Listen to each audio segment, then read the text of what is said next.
Rendez-vous de la diaspora. Bonjour les amis. Aujourd'hui, on reçoit Amadou Ly. Amadou, je te laisse te présenter. Aouzubillah, bismillah, inna maliyallah, wa ma tawfiqi illa billah. Salam alaikum wa rahmatullah. Mohamed, je te remercie pour cette invitation. Mais dama lay sant aussi di la gërëm pour occasion bi ñu jox pour ñu waxtaan ak sa mbokk internet yi, waxtaan ak sénégalais. Mais aussi waxtaan ak ñi nga xam ni ñoo ñu jiital. Yàlla suñu borom moo dogal ni dañu jiite un mouvement citoyen depuis 2017 dans la diaspora. Ñu ko woowe mouvement pour la réforme et la défense de la République, la relève génération soppi doxalin, ma jiite ko ci turu Amadou Ly. D'accord, est-ce que yow mouvement boobu mën nañu ci gën a leeral lan moo taxoon nga créé ko lan moo tax yow dugg ci parti politique nga préféré créer ce mouvement boobu. waaw mais xam nga Mohamed, aujourd'hui dans la diaspora dafa am ay jafe-jafe réel yoo xam ni sénégalais dañ koy jonkanteel moo taxoon loolu moo gënoon tax ñu ne dañuy taxawal un mouvement citoyen boo xam ni day jàppale sénégalais ci jafe-jafe yi ñu nekkee mais bu sénégalais lambda demee bay jàppale ay mbokk sénégalais, c'est que les autorités yi nekk sur place defuñu seen liggéey loolu bokk na ci démarche bi. Beneen démarche bi taxoon ñu ni dañuy créer mouvement boobu, il est nécessaire que chaque sénégalais ak foo mënti nekk ci sa domaine de compétence nga fexe apporter sa pierre à l'édifice maanaam nga liggéey pour le Sénégal et les Sénégalais. Donc loolu mooy démarche mouvement La Relève. Mais mouvement bi kon diaspora bi kese la wala Sénégal yëpp la. Waaw, c'est très important question boobu nga ñu poser parce que suñu borom dogal na ni que on fait partie des mouvements citoyens créés dans la diaspora et représentés non seulement au Sénégal mais dans la diaspora aussi. Mais ba léegi j'ai pas compris pourquoi mouvement bi et pas les partis politiques. Alors, c'est très important. Aujourd'hui, quand tu crées un mouvement citoyen, donc ça veut dire que la base elle est citoyenne. Donc l'intérêt reste pour le Sénégalais et les Sénégalais. Maintenant, on participe à tout ce qui se passe dans notre pays, notamment les élections présidentielles, qui est un événement majeur. Pendant les élections, nous sommes allés en coalition avec un candidat et cela nous a permis de faire une première apparition. Donc nous étions pas avec un parti, mais nous étions avec une coalition. Cela rentre dans la démarche de li ñuy xeex dafa nekkoon pour fexe ba jële fi Macky Sall. Léegi yow ku nga àndaloon moom da ngeen di continuer di ànd lan moo taxoon nga tànn ko ba kooku lu mu mën a indil Sénégal. Alors il faut être logique dans une démarche et constant. Tey bu ñu demee coalition Idy 2019, je vais quand même citer le nom. C'est parce que dañu nekkoon ci benn logique et la logique voudrait que c'était comme pour ñu jële fi Macky Sall. On avait un candidat, on avait des gens qui aujourd'hui avaient besoin ñu ànd ak ñoom mais xëy na yàlla moo dogal ni antuwul. Donc comme Idy moo nekkoon en tête et que les propositions qu'on avait autour de nous tournaient toujours autour de cette coalition-là, nous avons estimé nécessaire de poursuivre la démarche qu'on avait, notamment de tout faire pour faire partir le président Macky Sall. Léegi coalition boobu day continuer wala jeex na. Alors aujourd'hui le mouvement que nous avons a un programme. Le mouvement que nous avons a une idéologie, a une démarche. Nous étions partis ensemble pour faire une coalition. La coalition, je pense que même bu dul ñun, beaucoup de gens sont partis. C'est-à-dire que la coalition, à mon humble avis, c'est effrité. Mais en ce qui me concerne, avec la coalition que je dirige et les représentants que j'ai dans le monde, nous avons décidé aujourd'hui de nous retirer de cette coalition-là. Léegi am nga keneen ñoo leen àndal. waaw xam nga boo nee am nga keneen ko leen àndal mooy ni est-ce qu'on est un mouvement citoyen ou est-ce qu'on est un soutien politique. Alors je veux le dire et je veux le répéter, on est un mouvement citoyen qui aujourd'hui prime pour l'intérêt du Sénégal et des Sénégalais. Ça c'est la première chose. Est-ce que nous avons de préférence un candidat pour diriger le Sénégal? Naturellement, comme tout Sénégalais. Et on peut savoir le nom de ce candidat? Alors, naturellement, ce candidat-là, quand le moment sera venu, ce sera dit au vu et au su de tout le monde. Mais là, vous voulez pas le dire, mais vous savez déjà. Parce que moi, je connais un peu votre mouvement et il me semble que les gens disent que voilà, vous soutenez un candidat. Moi, je vais pas le dire si vous, Vous ne voulez pas le dire maintenant. Alors, je vais te donner des références. Aujourd'hui, le père de la démocratie sénégalaise, c'est le maître Abdoulaye Wade. La référence de tout homme politicien, c'est maître Abdoulaye Wade. Personnellement, je le prends comme un guide spirituel dans la politique. Si aujourd'hui, il était nécessaire de mettre en place une idéologie, je mettrais l'idéologie de maître Abdoulaye Wade. Est-ce que mon mouvement peut travailler avec le Parti démocratique sénégalais? Je pense que c'est le parti qui aujourd'hui peut ressembler à notre idéologie. Ça, je le confirme. Et tu assumes le passé de ce parti, tout ce qu'ils ont fait dans ce pays, de bien comme de mal. Alors, tu assumes tout. Alors, quand on adopte une idéologie, quand on adopte une démarche, c'est parce que forcément, on assume tout ce qui a été fait derrière. Maintenant, il faut être logique, comme je dis toujours, dans une démarche. C'est-à-dire qu'aujourd'hui, un président de la République à la tête d'un pays, pendant son magistère, fait forcément des erreurs. Fait forcément des erreurs de gouvernance, mais il y a aussi des erreurs de communication qu'on a mis en place, qui forcément n'est pas vrai. Mais aujourd'hui, mon mouvement ressemble plus à la démarche du Parti démocratique sénégalais que tout autre parti démocratique. D'accord, donc là je comprends. Je pense maintenant on va parler du Sénégal, on va parler un peu du mouvement et de la diaspora. Maintenant, la situation au Sénégal, les difficultés de la population, concrètement, qu'est-ce qu'il faut faire? Quelle est l'attitude à adopter? Alors, c'est bien que tu me poses cette question parce que la majeure partie du temps, la question elle est retournée dans un autre sens. C'est qu'on critique d'abord et on ne trouve pas des solutions. Aujourd'hui, l'ensemble des Sénégalais, l'ensemble des mouvements citoyens, l'ensemble des activistes critiquent la gestion de Macky Sall, critiquent la gestion du gouvernement de Macky Sall, mais ne donnent pas de solution. Et au jour d'aujourd'hui, comme je dis toujours, nous, notre démarche en tant que jeunes, mais notre démarche aussi en tant que citoyens sénégalais, aspirant demain à diriger ce pays, parce que c'est très important de mentionner cette chose-là, quoi qu'on dise, ce pays sera dirigé par des jeunes, issus de la diaspora ou pas. Maintenant, quelles sont les solutions? La première des solutions, moi, il faut éduquer les Sénégalais. Il faut que le Sénégalais lambda, devoirs pour le Sénégal. Mais qui doit faire cela? C'est nous-mêmes, c'est nous, mais c'est assez large. Alors, quand je dis nous, c'est d'abord les citoyens sénégalais. Mais c'est assez large, c'est pas spécifique. Parce que je pense qu'on n'a pas souvent des solutions parce qu'on ne désigne pas un responsable clair. Si on dit on doit éduquer les Sénégalais, c'est assez large. Parce que personne ne va prendre la responsabilité d'éduquer les Sénégalais. Soit c'est l'État, soit c'est une frange de la population qui va prendre cette responsabilité. Et selon toi, qui doit ou peut éduquer les Sénégalais, si ce n'est les Sénégalais eux-mêmes? Oui, mais ça, tu sais, dans chaque catégorie, dans chaque génération, il y a des faiseurs de rois, il y a des leaders, et il y a des hommes qui aujourd'hui sont nés pour montrer la voie. Et aujourd'hui, dans cette génération-là, toi, moi ou d'autres personnes sont là pour montrer la voie à certains Sénégalais. On n'en est pas leader. On n'est pas leader. Donc le rôle du leader, c'est de montrer la voie ou c'est de servir? Alors, c'est tout d'abord de montrer la voie et d'aspirer à la confiance. Puis, de servir son peuple.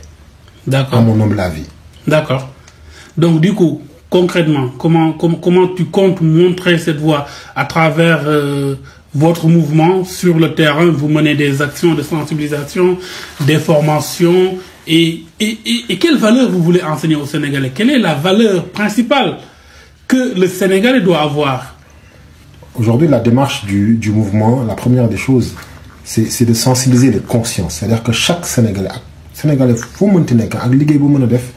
qu'il faut que nous sachions ni Sénégal, nous à notre place. Que ce soit le colon, que ce soit l'investisseur, qui que ce soit, le Sénégalais lambda doit se prendre en charge d'abord. C'est-à-dire que Sénégalais, Sénégal, ça c'est la première chose. La deuxième chose. Mais ça va c'est important. C'est important que les gens sachent que Touki, il n'est pas forcément dit que dans Touki parce que c'est de que neexul. Mën Touki pour outil, mën Touki pour jàngi, mën Touki pour découvrir. Donc Touki, il n'est pas forcément dit que dans Touki parce que dans daw c'est deuk. Mais aujourd'hui, on interdit à personne de sortir du Sénégal pour aller sakku ji xam-xam. On n'interdit à personne d'aller au Sénégal pour aller chercher de l'investissement ou des investisseurs. Mais il faudrait savoir que ni Touki, ça c'est la première chose. La deuxième chose qui est importante, Mohamed, c'est qu'au Sénégal, il faudrait qu'on mette en place un système d'éducation nationale qui n'a rien à voir avec le système d'éducation actuel. C'est-à-dire que le creuset de l'éducation, c'est les cultures, c'est les traditions sénégalaises, avec les valeurs sénégalaises, avec l'histoire du Sénégal. Ça permettra à un jeune qui demain, ou Beguedji du Sénégal, l'histoire de son pays. Tu ne peux pas diriger le Sénégal en ayant comme histoire et géographie Napoléon Bonaparte ou le Roosevelt. C'est pas possible, ça ne colle pas. Il faut que tu connaisses les valeurs de ton pays, la culture de ton pays. Quelles sont les choses qui ont été enseignées par les grandes figures du Sénégal. Ça, c'est très important. Nous avons un problème, c'est le creuset. Donc, vous travaillez sur ça? Nous travaillons sur ça. Par rapport à votre mouvement? C'est même un projet qui, aujourd'hui, au sein du gouvernement ou de l'État. Mais vous ne pouvez pas le faire sans arriver au pouvoir. Là, actuellement, vous faites cela ou vous attendez d'être élu pour le faire? Non. C'est-à-dire que, j'allais dire qu'une fois qu'on sera un jour, si on est élu ou si on participe à une démarche au sein du gouvernement, ça nous permettra aujourd'hui de le proposer. Mais cela n'empêche que... Donc, le gouvernement actuel doit le faire. Le gouvernement actuel ça doit être une loi à l'Assemblée nationale.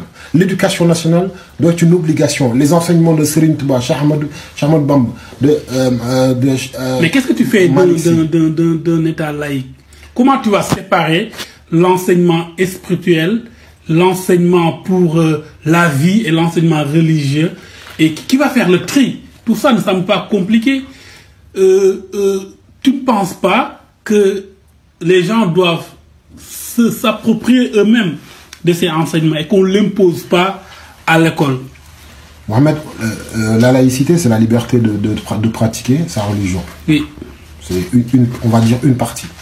Mais aujourd'hui, un pays comme le Sénégal n'a pas les mêmes cultures et les mêmes valeurs que la France ou l'Angleterre. On ne peut pas inculquer à un Sénégalais, dans une école quelconque, les mêmes valeurs qu'on a inculquées à un Français ou à quelqu'un. Bien sûr. Ça c'est une chose.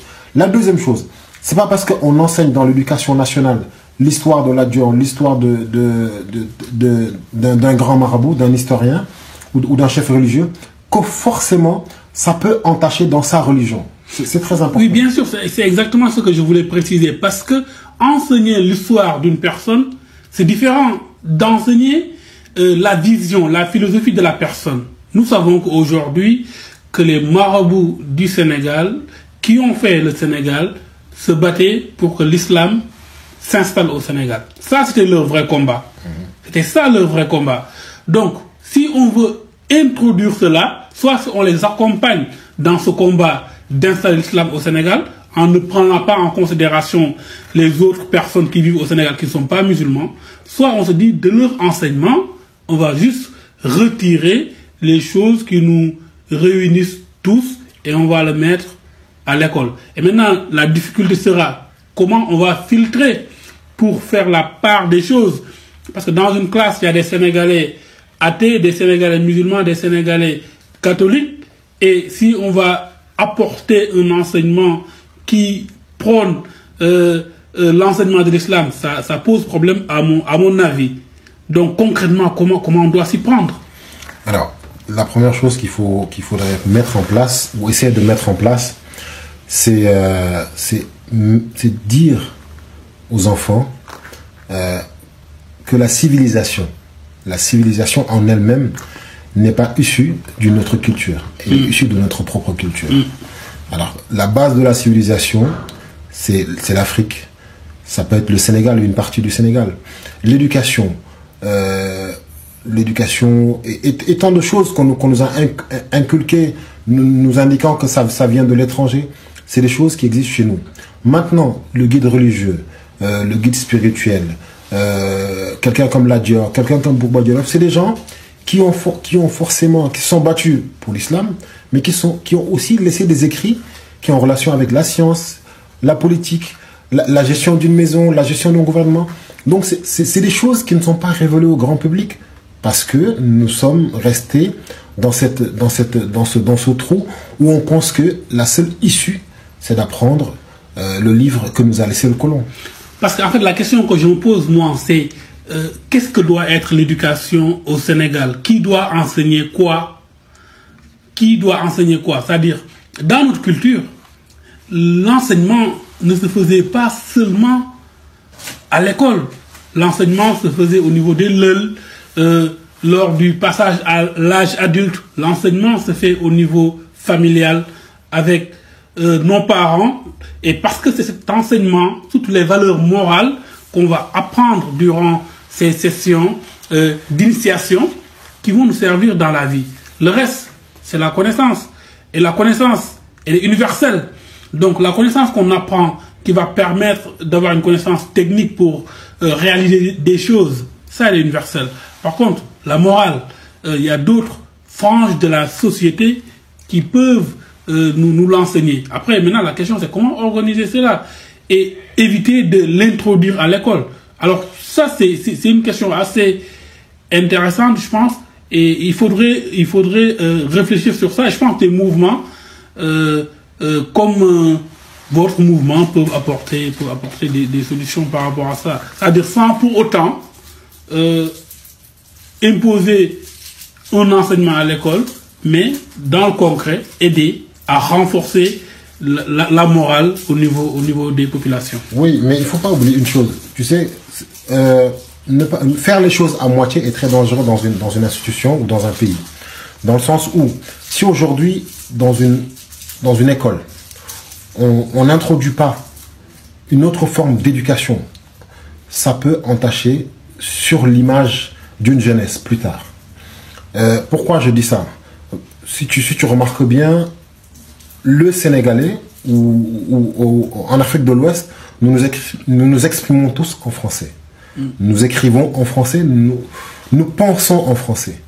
Pourtant, nous sommes nés issus de grandes familles sénégalaises.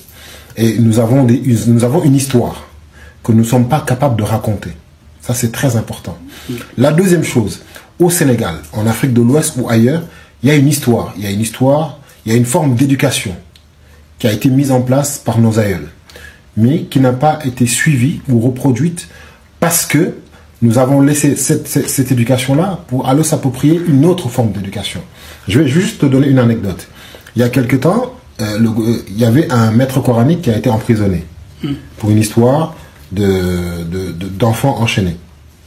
J'ai eu l'honneur et le plaisir de les avoir au téléphone. Et c'était le représentant des Dara qui était à Thiès. À cet issue, donc on a discuté et je leur ai demandé pourquoi ils n'ont jamais remarqué que dans le budget de l'éducation nationale, les Dara, les écoles franco-arabes ne touchent pas la subvention de l'État.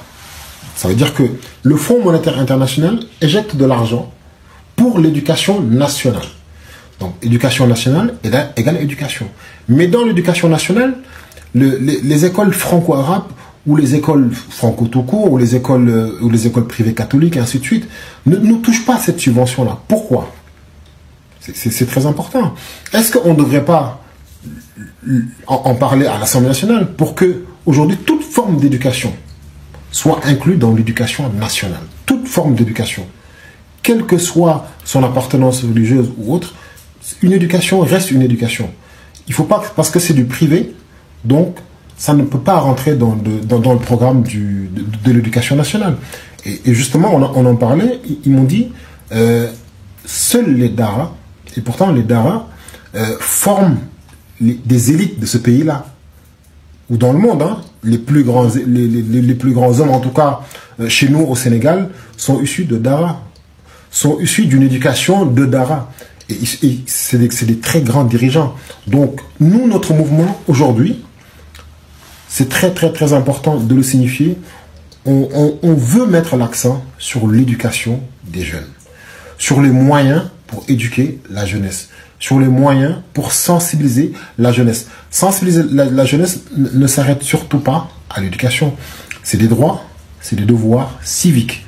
Parce que chaque citoyen sénégalais a des devoirs envers son pays, comme il a des droits envers son pays. C'est bien beau de réclamer ses droits, mais c'est aussi important de connaître ses devoirs envers son pays, de connaître sa constitution, de connaître la loi et les règlements d'un pays. C'est très important. Et ça, c'est la démarche. C'est aujourd'hui que chaque citoyen sache qu'il a le droit à la parole, il a le droit de dire ce qu'il pense haut et fort, il a le droit de manifester, il a le droit, voilà, de porter haut et fort les couleurs du Sénégal, tant qu'il le veut, où il veut. On est totalement d'accord sur ça. Hein. C'est vrai qu'on a essayé de creuser la discussion sur le contenu de l'éducation parce qu'il nous semblait nécessaire d'aller dans ce sens, parce qu'on demande le changement dans beaucoup de choses, alors qu'on ne va pas au fond des choses.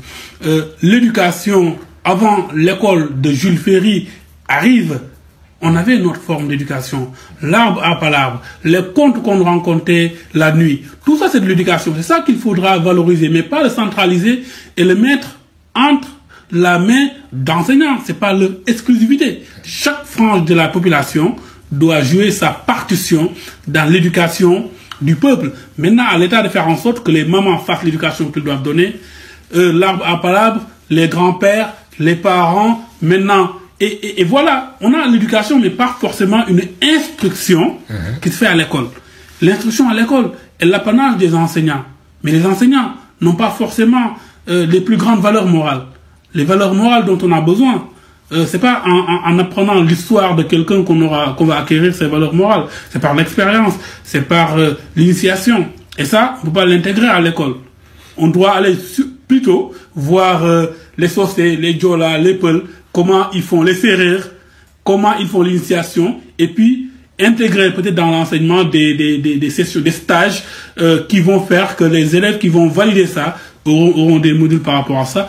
Et ça, voilà, ça va peut-être les inculper des valeurs morales et plus de consistance dans leur lutte et leur compréhension de l'histoire du Sénégal, parce que les meilleures personnes pour enseigner ça, c'est les personnes qu'ils connaissent, qu'ils vivent, qu'ils font et qui n'ont jamais eu de rupture malgré que la colonisation existait. Et Dieu sait que les Sérères, les Diola, les Socé, les Peul gardent toujours ces initiations. Et ce qui fait que les Sénégalais, aller à l'école ou pas, sont en général des gens braves qui se battent parce qu'ils ont acquis une autre éducation ailleurs. Ouais, mais tu sais, dans ce que tu as dit, il y a un point qui est très important. C'est celui qui transmet l'éducation, celui qui transmet le savoir. Donc, on appelle communément un enseignant. Aujourd'hui, un enseignant, forcément, répète ce que lui-même a appris. Parce qu'on est dans cette structure-là. On nous apprend, on apprend, et c'est ce qui fait de moi un enseignant. Donc, quelqu'un qui transmet un savoir.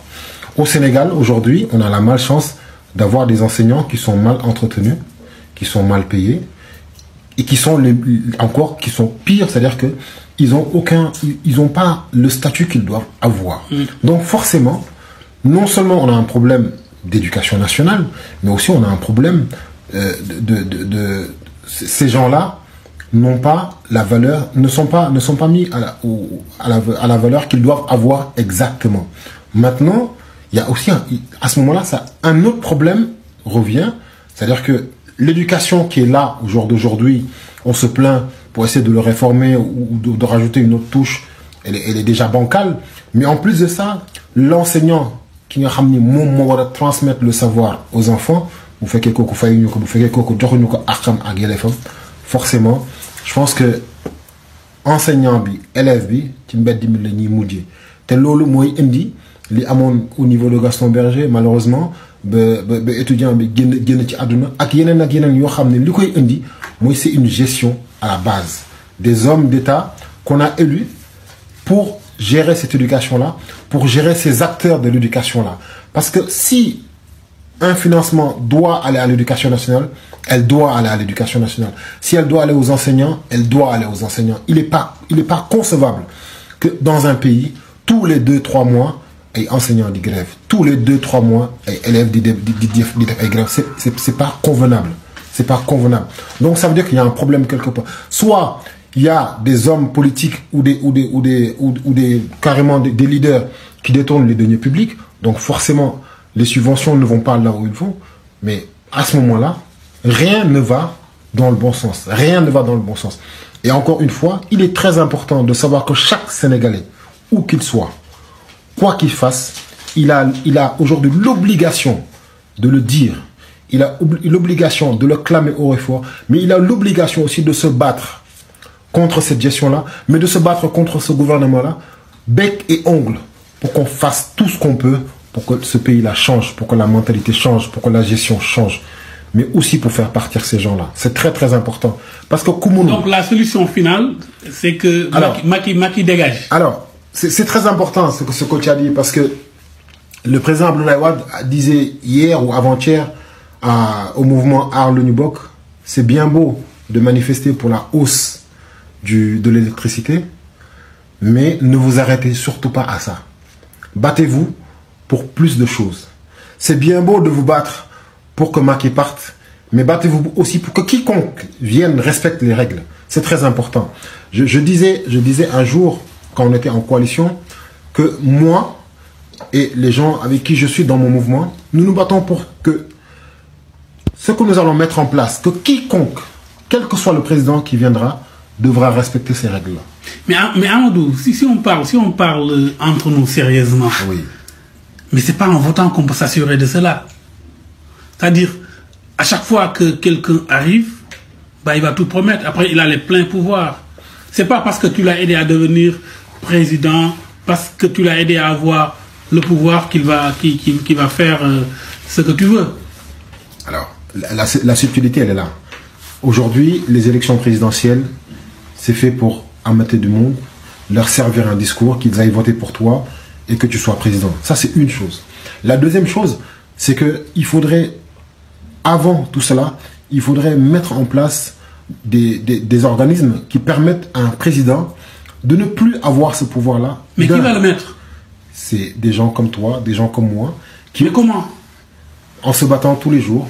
Mais comment? En se battant tous les jours. En ne permettant plus à un président de ne plus changer la Constitution. Mais ça c'est maintenant qu'il faut le faire. Parce qu'en fait, c'est vrai que aujourd'hui, la lutte au Sénégal elle est faite par les activistes. Ok? Mais concrètement, à part aller marcher, quelle est la stratégie derrière? Quelle est la stratégie derrière? Par exemple, en France, on voit que, voilà, il y a un peu de stratégie dans la lutte. Les gilets jaunes, ils avaient bloqué les ronds-points. Quand on bloque les ronds-points, c'est l'ensemble de la circulation qui bloque. L'économie le sent. Aujourd'hui, les syndicats bloquent les transports. La SNCF a perdu des millions d'euros. C'est-à-dire, les gens luttent un peu avec une stratégie où derrière, ils vont négocier. Mais se lever tous les vendredis, marcher quelques minutes, et puis avec quelques journalistes, tout le temps, est-ce que les gens au pouvoir vont prendre au sérieux cela? Est-ce que derrière il y a une vraie stratégie à part ces marches? Parce que concrètement, ok, on est d'accord que c'est le bordel actuellement, que les gens ne s'occupent pas du pays comme il faut. Mais sérieusement, voilà, la stratégie pour contraindre le gouvernement à aller dans le sens du peuple, moi je le vois pas. Moi je le vois pas. Alors, Ahmed, ce que tu as dit, c'est très important, mais il faudrait savoir qu'aujourd'hui, la première opposition, c'est le peuple sénégalais. C'est le peuple qui doit être les premiers opposants dans une structure. Aujourd'hui, le gouvernement a en face de lui un peuple qui veut un changement. Mais Amadou, moi j'ai envie de dire que c'est le peuple qui a voté pour Macky Sall à 50%. Non, par contre, ça, je ne suis pas d'accord. Je ne serai jamais d'accord avec ni Macky Sall, ni Boun Abdallah Dionne, ni qui que ce soit, de dire que le peuple sénégalais a voté et a permis à Macky Sall de voir ça. Donc Macky Sall est illégitime. Non. Je dis encore une fois, je ne serai jamais d'accord sur le fait que Macky Sall a été réélu par le peuple sénégalais parce que... Mais qui l'a élu donc? Il s'est créé des chiffres. Il s'est créé des chiffres. Donc là, on a un président illégitime au Sénégal. Mais ça se ressent. Non, mais au lendemain, un président illégitime au Sénégal. Au lendemain. Mais c'est grave. Au lendemain de la... Et les Sénégalais laissent faire. Au lendemain de la victoire de Macky Sall, personne n'est sorti jubilé. Je pense que ça, c'est un signe qui veut simplement dire que les Sénégalais en voulaient pas. Et en veulent toujours pas. Mais Amadou, mais concrètement, si on parle en termes concrets, en termes scientifiques, c'est pas parce que les gens ne sont pas sortis qu'on va dire que les gens n'ont pas voté pour lui. C'est-à-dire, c'est pas une façon de voir les choses scientifiquement. C'est une forme. Ouais, ça, c'est-à-dire, on peut le dire comme ça. Ouais. Mais si on réfléchit sérieusement, c'est pas avec ça qu'on va dire que Macky n'a pas gagné. Oui. Soit on a des preuves, soit on n'a pas de preuves. Alors on a des preuves. C'est-à-dire qu'aujourd'hui, quelqu'un comme moi ou tant d'autres leaders ont siégé dans les bureaux de vote, que ce soit au Sénégal ou dans la diaspora. Nous avons les résultats qui ont permis de définir que Macky Sall n'a pas gagné les élections présidentielles. C'est très important de le dire. Ça, c'est la première chose. Le deuxième signe qui nous montre que le peuple sénégalais a été manipulé ou que les élections ont été truquées, c'est que avant la proclamation des résultats officiels, notre ancien Premier ministre ou notre pseudo-Premier ministre est sorti proclamer des résultats à 58%. Donc ça, c'est des choses, c'est des petites choses, je pense. D'accord, maintenant, si on suppose que c'est vrai, comment considérer un peuple qui se révolte pas quand on lui vole ses élections? C'est ça, c'est le problème qu'on a. C'est ça que je disais tout à l'heure. La première des opposants, le premier opposant, c'est le peuple sénégalais. C'est-à-dire qu'aujourd'hui, on a beau se battre activiste, on a beau se battre leader politique, on a beau... Comment tu comprends cette manière de voir le peuple qui ne réagit pas alors qu'on lui a volé ses élections? C'est pas que le peuple ne veut pas réagir, mais que le peuple a besoin, un peuple a besoin d'être sensibilisé. Ça, c'est la première des choses. Mais pourquoi? La deuxième des choses... Pourquoi il y aurait des gens plus sensés, plus intelligents, plus éveillés qui vont sensibiliser le peuple? Le peuple en elle-même doit suffire. Oui, mais pourquoi? Il faudrait comprendre une chose, qu'un Sénégalais, le Sénégalais lambda, le peuple sénégalais a des valeurs qu'il garde. C'est tout d'abord la paix, c'est tout d'abord l'entente, c'est tout d'abord l'harmonie. C'est-à-dire que le peuple sénégalais, c'est-à-dire qu'aujourd'hui, si tu dois comparer le peuple sénégalais, par exemple, à l'Algérie, ce n'est pas comparable en termes de manifestation. Alors ça, c'est une qualité ou un défaut? Préserver la paix, c'est une qualité. Mais le fait de ne pas se battre pour ses droits, le fait de ne pas se battre alors qu'on a vu qu'on nous a volé, alors, ça comment on peut le considérer? Justement, préserver la paix, c'est une qualité. Mais le fait de ne pas mettre le pays à feu et à sang... Mais ce n'est pas forcément la manière de faire. Si aujourd'hui, l'ensemble des Sénégalais s'est levé pour dire que nous sommes convaincus que notre élection, le mandat qu'on doit confier à nos dirigeants a été confisqué, donc on ne va pas se battre. On est dehors, on bloque des choses, on ne va pas se battre. Il a été confisqué. Mais pourquoi ils ne se battent pas du coup? Il a été confisqué. Une partie des Sénégalais l'ont acclamé haut et fort. Ça n'a fait que de la fumée, mais ça. Peut-être qu'ils sont minoritaires. Oui, mais peut-être qu'ils sont minoritaires. Encore une fois, et c'est ce qui a amené aujourd'hui dans le monde entier. C'est-à-dire que Macky Sall, dans cette magistrature, a créé 500 000 Guy Marius Sagna, a créé des Kémi Séba dans le monde entier, voilà, a créé des Amidou au Sénégal. Il a créé autant d'activistes qu'aucun président n'a connu dans sa vie. Aucun. Pourquoi? Parce que c'est le mécontentement du Sénégalais lambda. C'est-à-dire que le Sénégal a autant d'activistes. Mais attends, mais l'activisme aujourd'hui est facilité parce qu'il y a les réseaux sociaux. Oui, mais c'est une forme de révolte. Oui, mais si on dit qu'il y a autant d'activisme, il faut aussi voir qu'est-ce qui a facilité cela. Aujourd'hui, être activiste est facile. Oui, mais il n'y avait pas autant d'activistes, autant d'Abdoulaye. Peut-être qu'on ne les voyait pas. Non, il n'y en avait pas. Parce qu'il y a beaucoup de Sénégalais. Parce qu'autant d'Abdoulaye, il y a eu 11 morts quand même. On en avait un, c'était Souleymane Jules Diop, et on l'a vu aussi maintenant. En fait, j'ai l'impression que tu appelles activiste, c'est ce qui parle et qu'on les entend. Souleymane Jules Diop, en ce moment, avait son émission voilà, sur Sénéweb, et puis on l'écoutait beaucoup. Les autres, aujourd'hui, il n'y avait pas ce support de communication, et c'était pas facilement de se faire entendre. Et il y a eu quand même 11 Sénégalais qui se sont fait tuer. Eux, on peut les considérer comme des activistes qui ont été sur le terrain tout le temps. Aujourd'hui, oui, il y a des milliers d'activistes. La plupart sont sur les réseaux sociaux. Donc, c'est quoi le rôle d'un activiste déjà? Aujourd'hui, l'activisme au Sénégal, c'est extraordinaire parce que aujourd'hui au Sénégal, Macky Sall a réussi, et son gouvernement, ils ont réussi à mettre en place un système qui, quand tu es activiste ou quand tu dis haut et fort ce que tu penses, tu peux risquer à tout moment d'être emprisonné pour offense au chef de l'État. Sachant que tous les jours, le chef de l'État offense le peuple. Tous les jours. Tous les jours. Et pourquoi le peuple ne réagit pas? Le peuple va réagir. Comment? Le peuple est en train de réagir. Le peuple est en train... Ce qu'il manque au peuple sénégalais, c'est l'homogénéité. C'est-à-dire qu'être homogène. Parce que moi, je fais partie des gens qui pensent que le peuple n'a pas besoin de leader.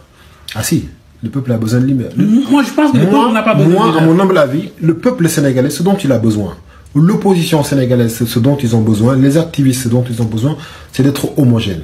C'est la seule chose pour moi. Mais ça, c'est un vœu pieux Mais on sait qu'il y a les intérêts personnels. Chacun roule pour soi. C'est-à-dire, à chaque élection, on se regroupe, on cherche un candidat unique, mais on sait qu'à la fin de la journée, le résultat est clair.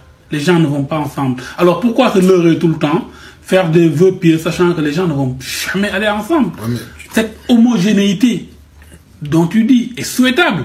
Maintenant, ce qui est souhaitable est différent de ce qui est faisable. Mais tu sais, Ahmed, quand tu veux le changement, je pense que tu ne baisses pas les bras. Non, baisse pas les bras, mais on cherche d'autres voies. Aujourd'hui, il y a une génération qui est là, qui est présente, je veux dire, partout dans tous les secteurs d'activité, jusqu'à la NASA, nous avons des Sénégalais qui sont prêts à contribuer à ce changement-là. C'est très, très, très important. Il ne faut pas prendre à la légère aujourd'hui la volonté des Sénégalais de contribuer au changement, à l'avancement du Sénégal, au développement économique et social de ce pays-là. Mais avant tout, pour mettre en place tout ça, il faudrait contribuer aussi à ce changement de mentalité-là. Et ce changement de mentalité-là passe par une jeunesse ou une génération qui ont pour rôle de mettre en place des mécanismes qui permettent aux Sénégalais de connaître, encore une fois, leurs droits et devoirs, de savoir qu'ils ont la possibilité de manifester, qu'ils ont la possibilité de changer ce pays-là, mais qu'ils ont aussi la possibilité que demain, s'il y a un ministre qui fait un détournement de deniers publics, que le Sénégalais lambda ou les Sénégalais doivent porter cette chose-là haut et fort à la justice. Donc aujourd'hui, la sensibilisation, ça c'est très bien. Hamidou, c'est passionnant. On a fait long. C'est l'émission la plus longue que j'ai faite. Et quand même, j'ai envie de poser une question à terminer. Et qu'est-ce que tu penses des gens comme moi qui pensent que le développement se fait par le bas? C'est-à-dire qu'il faut aller au niveau local, participer au changement. Parce que on a beau dire qu'on change le Sénégal, mais concrètement au niveau local, la vie des gens ne bouge pas. Et les personnes qui nous administrent au niveau local, nos maires, sont d'une telle nullité qu'aucun changement n'est envisageable avec des personnes. Si tout le monde s'intéresse en haut et que les vrais problèmes au quotidien, c'est au niveau local, comment ça se fait? Alors, comme je te disais tout à l'heure, moi je crois en une chose et je suis vraiment constant dans cette chose-là, c'est que pour moi, le Sénégal d'aujourd'hui, que ce soit au niveau local ou un peu plus haut, que le Sénégal d'aujourd'hui ne peut changer que par le fait d'amener une nouvelle génération. Qui dit nouvelle génération, dit nouvelle mentalité. Qui dit nouvelle génération, dit nouvelle forme de vision. Donc forcément, oui, le changement est possible au niveau des localités, au niveau des quartiers, au niveau des maisons. Mais, encore une fois, il faudrait que cette génération-là, comme toi, comme moi, comme tant d'autres, déjà prennent le temps de rentrer ou prennent le temps de s'investir pour son quartier, pour sa localité. Et à ce moment-là, ça donnera déjà une influence pour les gens de notre génération. Mais aussi, ça pourra impacter sur les Sénégalais qui sont dans la localité. Et quand nous ferons le pas vers eux, ils verront forcément la différence entre notre gestion et la gestion nébuleuse qui actuellement sévit au Sénégal. Et c'est de là que partira le changement. Merci Hamidou. Dernier mot. Le dernier mot, c'est ma phrase favorite, que chaque Sénégalais prenne ses responsabilités et que chaque Sénégalais sache qu'aujourd'hui, rester spectateur, c'est être complice de ce qui se passe au Sénégal. Je te remercie, Mohamed. Merci les amis de Rendez-vous de la Diaspora. À la prochaine.